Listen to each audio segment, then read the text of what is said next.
ভয়াতুৰ চৰকাৰ ভয়াতুৰ চৰকাৰ বিহাৰীৰ তলত থকা চৰকাৰ ৰ'ব মোক ঠেলি নিদিব মই কি অসমীয়া নহয় নেকি শৃংখলৰ গাড়ী ভেটি আৰক্ষীয়ে কৰিছে আটক প্ৰসংগ দুলিয়াজানৰ তেল ডিপোৰ বিতৰ্ক বহিৰাগত মালিক পক্ষৰ হৈ তনু চাৰ্কি নামৰ যুৱতীগৰাকী দাখিল কৰা এজাহাৰৰ ভিত্তিত আছুৰ প্ৰাক্তন সম্পাদক শংকৰজ্যোতি বৰুৱাক আৰক্ষীয়ে কৰিছিল গ্ৰেপ্তাৰ আনকি সামাজিক স্থানত কথাক আৰক্ষীয়ে পাহৰি শংকৰজ্যোতি বৰুৱাক আদালতলৈ হেণ্ডকাপ লগাই লৈ গৈছিল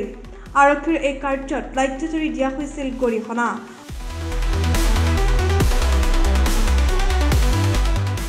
শংকৰজ্যোতি বৰুৱাক গ্ৰেপ্তাৰ কৰাক লৈ 12টাকৈ সংগঠনে শুকুৰবাৰৰ দিনটোত বন্ধৰ ঘোষণা কৰিছিল আজি বন্ধৰ দাবী সফল ৰূপায়ণৰ বাবে বীৰ লাচিত সেনাৰ সদস্যসকলে ৰাজপথত টহল দিয়াৰ সময়তে আৰক্ষীয়ে কৰে আটক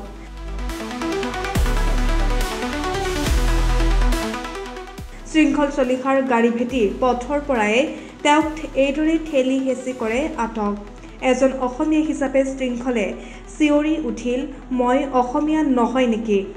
সঁচাকৈয়ে অসমত অসমীয়াৰ বিলয় দেখি বহু দল সংগঠনে ৰৈ থাকিব পৰা নাই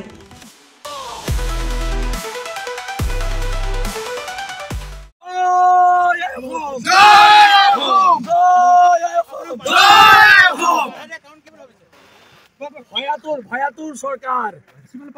বিহাৰীৰ তলত থকা চৰকাৰ